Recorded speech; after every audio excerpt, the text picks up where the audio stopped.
I'm Mike Leese, a realtor with Your Castle Real Estate and head of Your Colorado sales team. This video covers step 4, the closing process.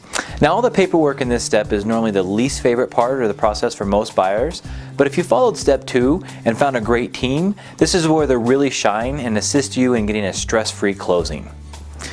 Your contract will have an entire page of dates, deadlines, and everything else to make sure that you move forward on time. And it's essential that your realtor, or preferably their transaction manager, is consistently checking all those dates, ordering services, and requesting documents. They'll need to keep you informed of what's needed of you and by what date. Most contracts are online now, helping speed up the paper shuffle, but be prepared to review and sign lots of documents along the way. And anytime you don't understand something, talk to your realtor or attorney before signing it. Now the first big hurdle after going under contract is the inspection.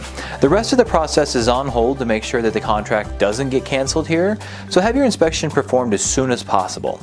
Now it's common to get a very large list of items that need repaired from the inspector, and if you think of your current home, I'm sure you can think of a list of several things there that need fixed as well. Now keep in mind most homes are purchased used and are in need of some repairs. Typically after reviewing the report, we're looking to have major items replaced or repaired, as well as any health or safety concern items fixed too. Small item repairs are great first projects for you after moving in. Now once you and the seller have agreed on the items that need fixed in the inspection, then it's time to order the appraisal. Typically you'll pay for this outside of closing, and it's before it's actually completed. If the house doesn't appraise at or above the purchase price, you'll need to discuss the options with your realtor and renegotiate with the sellers.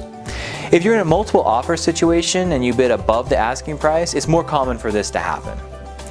Now there's a lot of items to complete, like getting insurance, checking out the HOA, how to take title, reviewing title insurance. However, your next big step is actually your loan approval.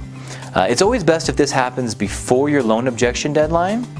And if you're not approved before the deadline, you're not in breach of contract, but it does mean that if you go forward after that date and you're not approved for your loan, you won't get your earnest money back. Finally, the closing, the day you've been waiting for. Now normally the title company will also handle the closing, so some things to keep in mind: the day before or the morning of the closing, you'll need to take a final walkthrough inspection.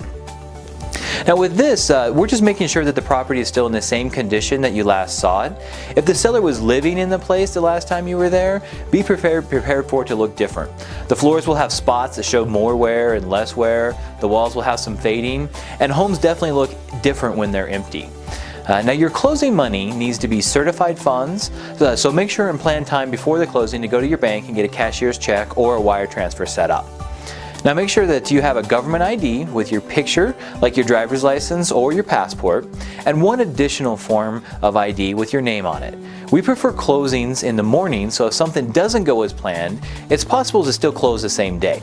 In any case, if you're taking possession the day of closing, try not to plan your movers for the same day or even the following day. You won't have access to the house until you close, and besides, it's much easier to paint, change carpets, and other things without the furniture in your house. Now it's time for the last step, which is actually moving. So join us in video 5 and we'll show you how to move as stress-free as possible.